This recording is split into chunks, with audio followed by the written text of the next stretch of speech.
Welcome to Audit the Audit, where we sort out the who and what and the right and wrong of police interactions. This episode covers taser use, reasonable suspicion, and disorderly conduct, and is brought to us by Local 3 News' channel. Be sure to check out the description below and give them the credit that they deserve. On April 13th, 2018, Officer Cody Thomas of the Chattanooga Police Department responded to a 911 call claiming that a man named Polo, who was wearing green and black, had threatened a citizen with a gun in Chattanooga, Tennessee. While investigating the call, Officer Thomas observed local resident Nate Carter checking the mailbox in front of his home while wearing a purple shirt. The interaction that followed was captured on Officer Thomas's body camera.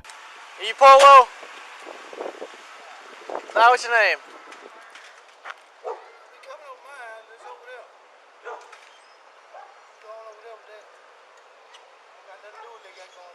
What's going on? I don't know. They called you. I ain't called you. I'm calling. Who are we calling about? Calling about me, buddy. Calling about you? Not calling about me. Open your ears, shut your mouth. Hey, how about you watch your mouth for your still in the back of my car? You gonna put me in the car, but I'm in front of my house about private property not bothering you. You go here talking about who am I, Polo? And I told you no. Hey, listen. I gotta listen to you, man. Go on. No, get your ass over here. You're not part of this. Come here. Come here, right now. Come here. You can't go for what? I'll shoot your dog. Shoot my dog, boy. You can't come in my yard. Get over here now. No, get out of my yard. Get over here right now. Taser deployed. Start me at 20.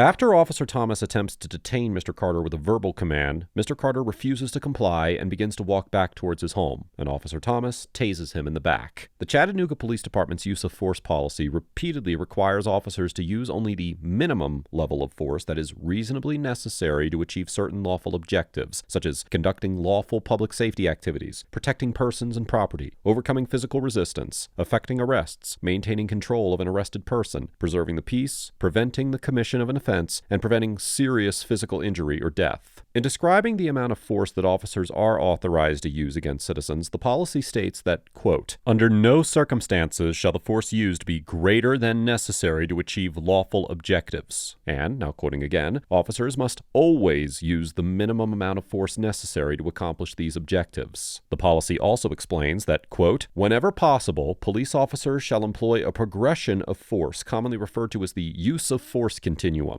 The continuum is based on the concept of increasing the police officer's level of control in response to the level of resistance of the suspect or violator. If a suspect or violator increases his level of resistance or threat to the officer is justified in increasing his level of control. When determining the amount of force that is appropriate to use in a particular situation, the policy notes that officers should consider the nature of the offense, the behavior of the subject against whom force is to be used, physical size and conditioning, the feasibility or availability of alternative actions, location, and the availability of additional officers. The policy also includes a chart that lists the type of force that's appropriate for various levels of resistance. In this situation, Mr. Carter's actions would likely be considered quote-unquote passive resistance, which the policy defines as, quote, "physical actions that do not attempt to prevent officers' attempt of control, but are not in compliance with an officer's orders or actions." The chart lists the corresponding officer response for passive resistance as quote-unquote soft, empty hand control, which the policy defines as a use of force without the aid of any equipment or weapons that includes, now quoting, "empty hand escort controls, pressure points, and come-alongs that have a minimal chance of inflicting injury." The use of a taser, also known as a conducted electrical weapon, or CEW, is not permitted unless the subject is engaged in quote-unquote defensive resistance, which the policy defines as, quote, "physical actions which attempt to prevent officers' control, which are non-threatening in nature." Further, the policy specifically limits the use of CEWs to situations where verbal commands have failed to bring about the subject's compliance, the subject has exhibited so-called defensive resistance, and probable cause was established on the subject before they evaded or resisted the officer. Now, it should be noted that the version of the use of force policy that's publicly available was not issued until June of 2020, about 2 years after this encounter occurred. However, assuming that a similar policy was in place at the time of this interaction, it is highly likely that Officer Thomas's decision to tase Mr. Carter was a violation of the Chattanooga PD's use of force policy, as Officer Thomas did not have probable cause to arrest Mr. Carter at the time he approached him, and Mr. Carter did not appear to engage in defensive resistance.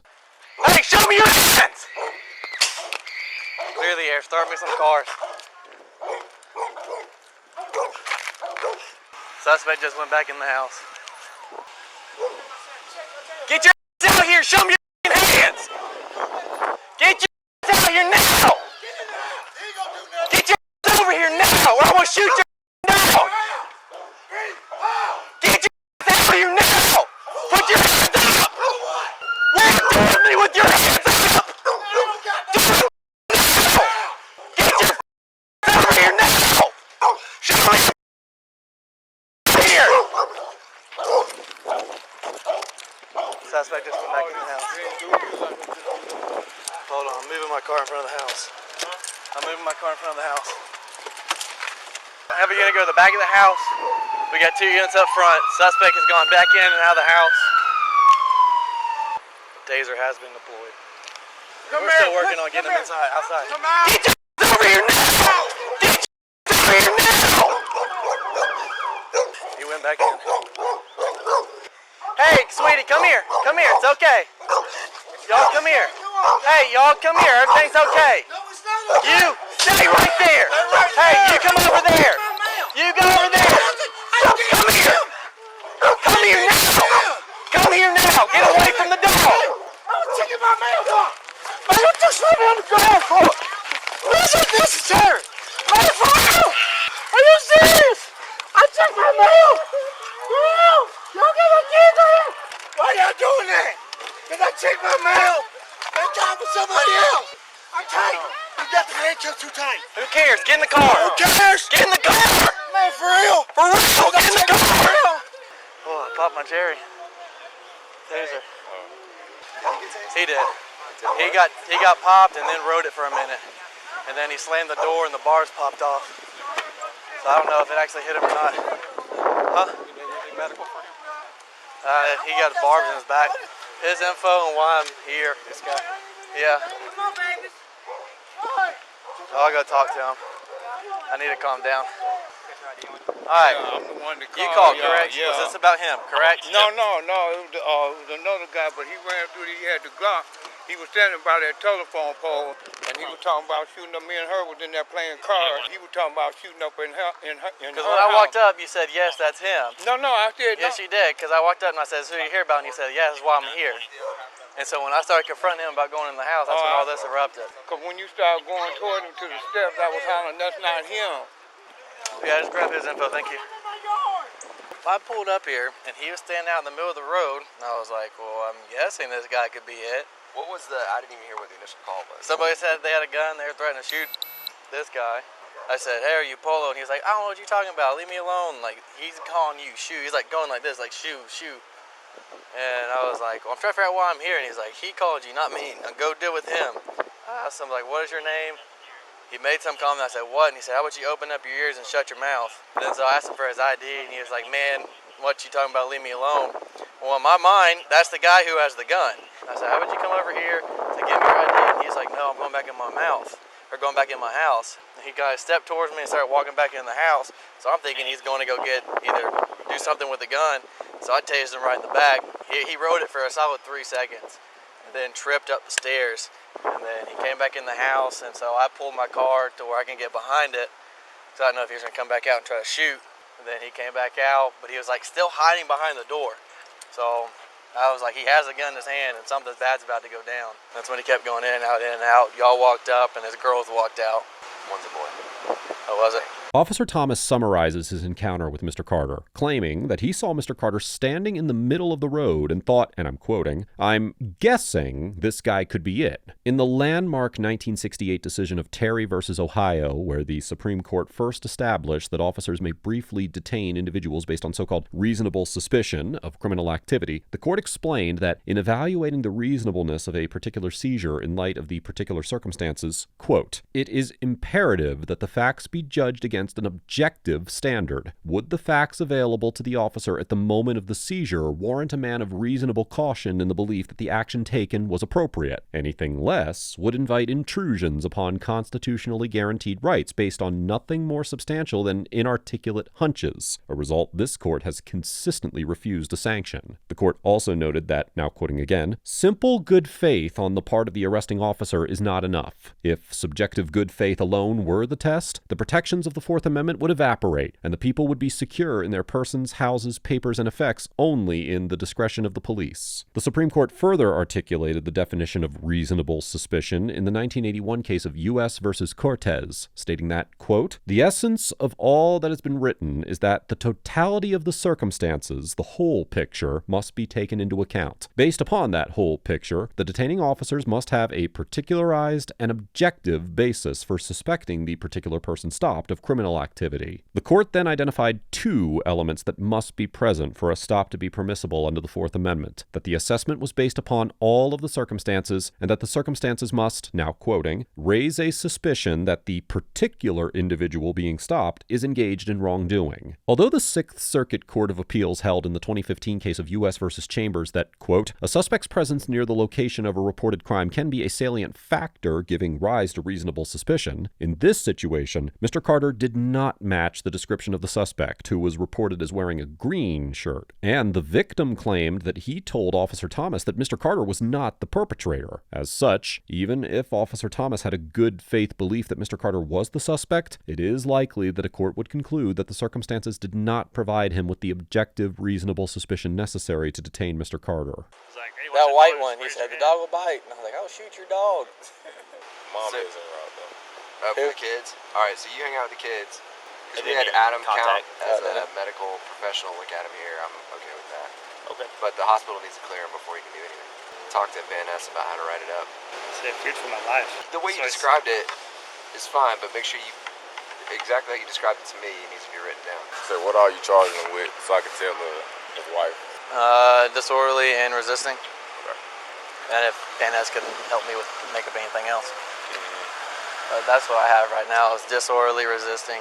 Officer Thomas states that he will be charging Mr. Carter with disorderly and resisting, according to Section 39-17-305 of the Tennessee Code, which defines the offense of disorderly conduct. Quote, "A person commits an offense who, in a public place and with intent to cause public annoyance or alarm, engages in fighting or in violent or threatening behavior, refuses to obey an official order to disperse issued to maintain public safety in dangerous proximity to a fire, hazard, or other emergency, or creates a hazardous or physically offensive condition by any act that serves no legitimate purpose." Now, while the Supreme Court of Tennessee determined in the 2011 case of State versus Mitchell that an individual's quote-unquote loud and belligerent confrontation of officers, coupled with a challenge to an officer's authority, qualified as threatening behavior designed to annoy or alarm, that was sufficient to support a disorderly conduct conviction, for this subsection of the statute to apply, an individual must be in a public place, which Section 39-11-106 of the Tennessee Code defines as, quote, "a place to which the public or a group of persons has access, such as highways, transportation facilities, and schools." As such, it is likely that a court would conclude Mr. Carter was not in a public place on his own front lawn. However, the disorderly conduct statute includes another subsection which states that, quote, "a person also violates this section who makes unreasonable noise that prevents others from carrying on lawful activities." Now, while this subsection of the statute does not include a public place requirement, in the 2009 case of State versus Throneberry, the Court of Criminal Appeals of Tennessee determined that the fact that an individual repeatedly yelled at a police officer was insufficient to sustain a disorderly conduct conviction because there was no evidence showing that the yelling interfered with the officer's ability to conduct an investigation or any other lawful activities. As we discussed earlier in this episode, Officer Thomas likely did not have reasonable suspicion to detain Mr. Carter, and he would have been able to continue his investigation of Polo if he chose to do do so. As such, it seems improbable that a court would determine that Mr. Carter could be convicted of disorderly conduct under either subsection of the statute. As for the resisting charge, under Section 39-16-602 of the Tennessee Code, quote, "It is an offense for a person to intentionally prevent or obstruct anyone known to the person to be a law enforcement officer, or anyone acting in a law enforcement officer's presence and at the officer's direction, from effecting a stop, frisk, halt, arrest, or search by using force against the law enforcement officer or another." The statute also clarifies that, now quoting again, "It is no defense to prosecution under this section that the stop, frisk, halt, arrest, or search was unlawful." And Section 39-11-106 of the Tennessee Code states that, quote, "Force means compulsion by the use of physical power or violence, and shall be broadly construed to accomplish the purposes of this title." It is highly unlikely that a court would conclude that Mr. Carter's conduct in disregarding Officer Thomas's orders and retreating into his home would constitute a use of force under this statute, as the Tennessee Court of Criminal Appeals noted in the 2013 case of State versus Martin that the force element for a resisting charge was not met when an individual ignored several commands to stop and continued to walk away from an officer. Likewise, Mr. Carter did not appear to actively resist handcuffing in body camera footage, but if he did make any movements that could be construed as struggling against handcuffing, Section 39-11-611 of the Tennessee Code permits individuals to use force in self-defense if, now quoting, "the law enforcement officer uses or attempts to use greater force than necessary to make the arrest, search, stop and frisk, or halt." Accordingly, Mr. Carter would be able to attempt to defend himself against the charge by arguing that the officers were using excessive force to detain him.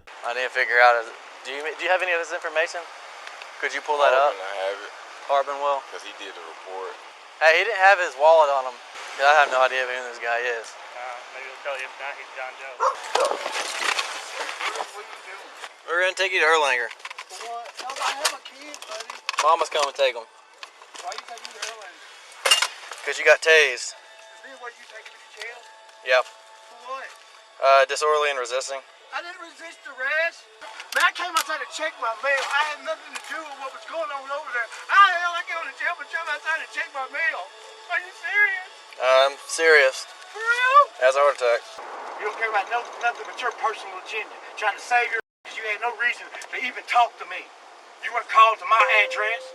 You had no right to stop or detain me. What law was I breaking? What nothing. You did not give me any statute code of my Fourth Amendment right to tell me why you were stopping me. I mean, go on, bro. Well, take me to jail. I will. Make sure you come to court. I will. He's pissed, too. Come on. Is it safe to come out? I don't want to get assaulted again. I'm going to get my mail. That's right.